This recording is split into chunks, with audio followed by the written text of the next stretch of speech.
Hello and welcome back to another episode in the scene editor for Mount Blade Bannerlord. I have previously made two videos about navmeshing, and I have heard some people complaining that it takes forever to actually make a navmesh, so I thought I would try and share a quick method so you can get a navmesh for your entire scene. I would say though that if you're making a very complicated scene with a lot of rocks or in the mountains, or just a ton of assets, especially small ones, then this method is not the best way to do it. But if you're making a terrain just like this, rather flat, it can of course have hills and such, then it will be totally fine. And it's actually rather simple.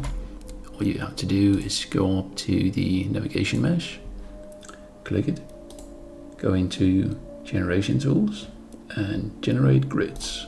There's a little message and you just hit yes. For the grid size I would recommend 5 or 6, but you can go higher if you want large grids, or you can go smaller if you want smaller ones. So let's try with 6. And there we go. So right now we actually have a navmesh for this entire scene. Whenever you place your borders for a scene, you should try and remove the navmesh outside of that area. It's okay if there's a little sticking out, but in general terms I would recommend that there's no navmesh outside of the playable area. We are at the village, and you can sort of see the problem here with these this method, as it's basically adding a navmesh in areas where the AI shouldn't go. So all you have to do is you select some of these vertices and hit delete. Now you can sort of see that there's no navmesh right here, and you can move this as well. Let's just move a bit more here.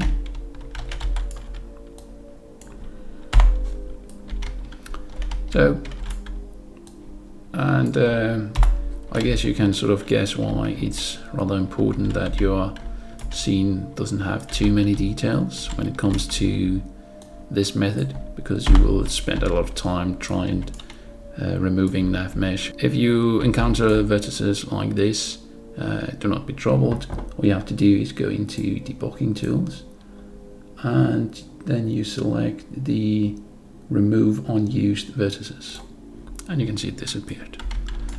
It will change to face, so you can just go back to vertex, hit space, and now you're ready to place new vertices. So let's say that you have used this method up to this area. All you have to sort of do is just follow the curve of this building, for example. Alright, so something like that, and you just hold down shift and you click.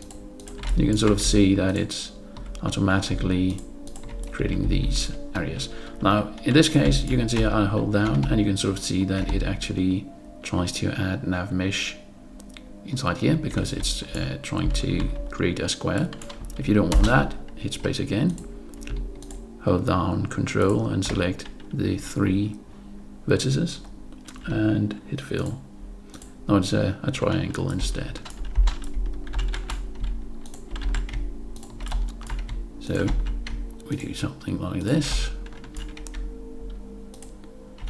and again fill. Alright. So right now we actually have a navmesh all around this mill, and also all the way up to it. And there shouldn't be any problems with the navmesh. That will avoid soldiers and troops and horses and whatever to not get stuck. So that's why it's very important to have a good navmesh.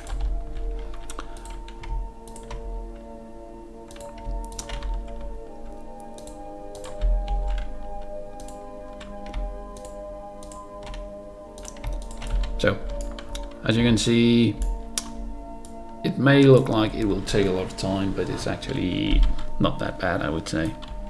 Of course, if you have lots of objects like this, barrels and stuff in a street per se, then it could probably take a lot of time to do, but that is what navmeshing is. It just takes a lot of time. That's it for today, guys.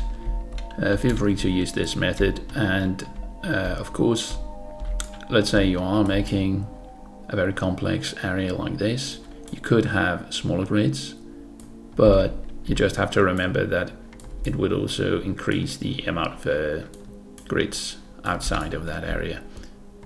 So it might just be easier to just go ahead and do something like this, as I have shown. Anyway, feel free to leave a like, and I'll see you in the future.